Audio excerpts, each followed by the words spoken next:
Hello everyone. आज हम 7वीं कक्षा की उड़ान कार्य पुस्तिका में इतिहास विषय का पाठ 4 विश्व में भारतीय संस्कृति का प्रसार में आने वाले कार्यपत्रक को हल करना सीखेंगे। सभी बच्चे वीडियो को शुरू से लेकर अंत तक पूरी देखें और अगर आप अभी तक चैनल पर नए हैं तो चैनल को सब्सक्राइब भी कर लें और साथ में दिए बेल आइकन को ज़रूर प्रेस कर लें। तो देखिए, शुरुआत करते हैं पाठ 4 विश्व में भारतीय संस्कृति का प्रसार। और इसका कार्यपत्रक यहाँ पर 1 दिया गया है और इसमें यहाँ पूछा है कि अपने अनुभव के आधार पर उत्तर दीजिए। आप अपने ज़िले से बाहर शहर में कौन कौन से कारणों से गए हैं, तो वो कारण आपको यहाँ पर लिखना है बच्चों। मान लो जैसे आप शहर से बाहर पढ़ाई करने के लिए गए हैं तो आप लिख सकते हैं पढ़ाई करने के लिए, ठीक। और मान लो आप गए हैं किसी की शादी में अपने मम्मी पापा के साथ, तो आप शादी में ऐसे भी लिख सकते हैं शादी में गए हैं। और है मान ले पढ़ाई करने के लिए, तो पढ़ाई के लिए यहाँ पर लिख लीजिए। और अगर आप अपना कोई इलाज करवाने के लिए, डॉक्टर को दिखाने के लिए जो है इलाज के लिए गए हैं, तो आप वो भी लिख सकते हैं। आप कोई सामान खरीदने गए हैं तो आप वो भी लिख सकते हैं, ठीक है। तो ये आपको यहाँ पर खुद लिखना है बच्चों कि आप किस कारण अपने ज़िले से बाहर शहर में गए हैं। अब आगे यहाँ पर क्वेश्चन जो है वो सेकंड पूछा गया है कि दूसरे स्थान पर जाकर आप खान पान पहनावे आदि में क्या अंतर देखते हैं। तो क्या अंतर दिखाई देता है बच्चों, बताओ। कहीं पर दूसरे स्थान पर जब हम जाते हैं तो वहाँ अंतर दिखाई देता है ना। क्या अंतर दिखाई देता है? दूसरे स्थान पर जाकर हमें खान पान पहनावे में काफ़ी अंतर दिखाई देता है। जैसे हम राजस्थान में जाते हैं तो वहाँ का खान पान व पहनावा अलग होता है। पंजाब में जाते हैं तो वहाँ का खान पान और पहनावा अलग होता है। इसी तरह से हम जहाँ भी जाएंगे अलग अलग जो है वो अंतर दिखाई देगा।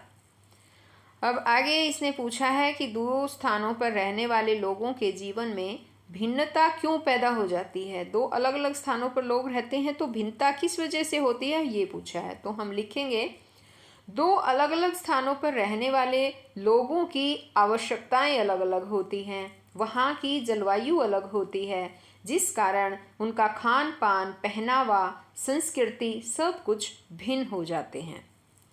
अब आगे इसने कहा है कि आपके पाठ अनुसार विदेशी व्यापार कौन से रूप में सर्वाधिक होता था, जल मार्ग में अथवा वायु मार्ग अथवा स्थल मार्ग।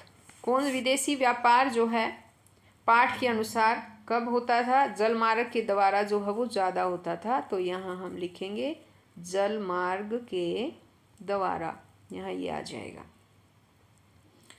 अब इसी तरह से आगे यहाँ कार्यपत्रक 2 दिया है और इसमें पूछा है आपके आसपास के बड़े बड़े कुछ स्कूलों के नाम लिखें। तो यहाँ पर बच्चों ये काम आपको खुद करना है। आपके स्कूल, आपके आसपास जो भी स्कूल हैं बड़े बड़े कुछ स्कूलों के यहाँ पर आपको नाम लिखने हैं। आपके अनुसार अनपढ़ रह जाने के क्या नुकसान है। अब आपको ये भी बताना है बच्चों कि अनपढ़ रहने के क्या नुकसान हैं। तो इसमें जैसे मैं अपने विचार दे रही हूँ कि अनपढ़ रहने का यह नुकसान है कि हमारे अंदर समझ विकसित नहीं होगी, हम अच्छे बुरे का अंतर नहीं जान पाएंगे। और वैसे काफ़ी और भी बहुत ज़्यादा नुकसान है बच्चों अनपढ़ रहने के। अब आगे है कि विश्वविद्यालयों में कौन सी शिक्षा दी जाती है, अपने मानसिक स्तर के अनुसार व्याख्या दें, शब्द व्याख्या दें। कौन सी शिक्षा दी जाती है? तो बच्चों इसमें जो है विश्वविद्यालयों में उच्च शिक्षा दी जाती है। कौन सी शिक्षा दी जाती है? उच्च शिक्षा दी जाती है और व्यावसायिक शिक्षा दी जाती है। व्यावसायिक शिक्षा भी दी जाती है। व्यावसायिक शिक्षा, ठीक है, इस तरह से लिखेंगे, व्यावसायिक शिक्षा दी जाती। अब आगे यहाँ पर इसने पूछा है नेक्स्ट क्वेश्चन में कि पहले और अब के व्यापार में क्या अंतर है। पहले का व्यापार और अब का व्यापार ये बताना है। तो हम इसमें लिखेंगे, सबसे पहले हम पहले के व्यापार में लिखेंगे कि पहले का व्यापार जलमार्ग के द्वारा धीमी गति से होता था। पहले का व्यापार केवल अपने पड़ोसी राज्य या देश के साथ ही होता था।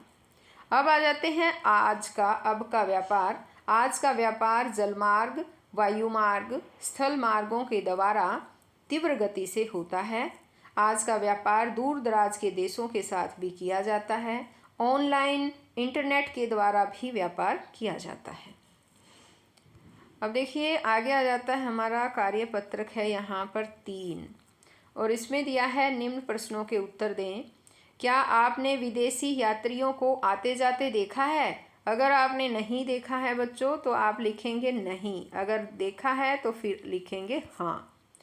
वे हमारे देश क्यों आते हैं? क्यों आते हैं बताओ? वे हमारे देश में भ्रमण करने के लिए आते हैं या फिर व्यापार के लिए आते हैं। ठीक है, ये लिख देंगे हम। अब आगे इसने पूछा है कि क्या हमारे देश के लोग भी दूसरे देश जाते हैं? अगर हाँ तो क्यों? तो हम लिखेंगे बच्चों हाँ, हमारे देश के लोग भी दूसरे देश जाते हैं। क्या करने के लिए जाते हैं? वो भी भ्रमण करने के लिए भी जाते हैं, नौकरी के लिए भी जाते हैं, नौकरी करने के लिए, शिक्षा यहाँ लिख देंगे, शिक्षा के लिए भी जाते हैं और व्यापार करने के लिए भी जाते हैं। अब आगे है कि विश्व के अन्य भागों में बैठे लोगों से संपर्क कैसे किया जा सकता है। जो दूसरे भागों में बैठे हैं उनके साथ संपर्क पूछा है। तो किस तरह से संपर्क कर सकते हैं हम? उनके साथ जो है मोबाइल से संपर्क कर सकते हैं, इंटरनेट से संपर्क कर सकते हैं और हम भ्रमण करके भी जो है वो उनसे संपर्क कर सकते हैं। घूमने के तौर पर वहाँ चले जाएं, है ना, तो इस तरह से भी कर सकते हैं। अब आगे आता है कार्यपत्रक 4 और इसमें दिया है पाठ को ध्यान से पढ़ो और निम्न तालिका पूरी करो। भारतीय विद्वान कौन से हैं? भारतीय विश्वविद्यालय, धर्म प्रचारक और विदेशी यात्री, ये पूछा है। तो सबसे पहले हम भारतीय विद्वान बताते हैं। 4 नाम लिखने हैं, भारवी, कौटिल्य, ऋषि भारद्वाज और आर्यभट्ट। अब है भारतीय विश्वविद्यालय। भारतीय विश्वविद्यालय जो प्रसिद्ध रहे हैं वो है नालंदा, तक्षशिला, विक्रमशिला, वल्लभी और 5वां पुष्पगिरी भी है बच्चों। आगे है धर्म प्रचारक। धर्म प्रचारक में आ जाता है आदि गुरु शंकराचार्य, कबीर, गौतम बुद्ध, महावीर, गुरु नानक देव जी, ये आ जाएंगे। आगे हैं विदेश यात्री। विदेशी यात्री उनमें है फायान, मैक्सथनीज, ह्वेनसांग, अल्बरूनी। ठीक है, तो ये हमने यहाँ पर लिख दिए हैं, सभी बच्चे अपनी कॉपी में भी लिखेंगे। आगे आ जाता है कार्यपत्रक 3, विश्व में भारतीय संस्कृति का प्रसार करने में निम्नलिखित की भूमिका बताइए। यहाँ पर भारतीय विद्वानों की पूछी है इसने, भूमिका क्या है। तो भारतीय विद्वानों में हम यहाँ लिखेंगे भारतीय विद्वानों ने भारतीय संस्कृति को एक स्थान से दूसरे स्थान तक फैलाया और उसका विकास किया। आगे है शिक्षा का प्रभाव। इसमें लिखेंगे कि शिक्षा के प्रभाव के कारण हमारी संस्कृति एक पीढ़ी से दूसरी पीढ़ी तक आगे बढ़ी। अब है धर्म का क्या प्रभाव रहा हमारी भारतीय संस्कृति के प्रसार में। तो धर्म के प्रभाव के कारण हमारी संस्कृति में सहनशीलता एवं भाईचारे जैसे गुण सम्मिलित हुए। आगे है ग्रंथों का प्रभाव। तो ग्रंथों ने हमारी संस्कृति को सहेज कर रखा। ये सब हम यहाँ पर लिखेंगे। एक और बात बच्चों, ये कार्यपत्रक जो है वो 3 दिया है यहाँ पे, है ना। और कार्यपत्रक ऊपर हम देखेंगे यहाँ पर, ये देखो, ये जो है कार्यपत्रक 3 है और इसके साथ ही ये कार्यपत्रक 4। तो यहाँ पर आपको ये मैं बताना ध्यान नहीं रहा, ये कार्यपत्रक 5 था, ठीक है, ये 3 नहीं है, ये कार्यपत्रक है 5। अब आगे है, आगे तो नेक्स्ट लेसन स्टार्ट हो गया है, तो हम फिर मिलेंगे नेक्स्ट लेसन में। और अगर आप अभी तक चैनल पर नए हैं तो बच्चों चैनल को सब्सक्राइब ज़रूर कर लें, ताकि आगे से जो मैं वीडियो डालूँगी वो आपके पास सबसे पहले पहुँच सके। तो हम फिर मिलते हैं नई वीडियो में, तब तक के लिए बाय।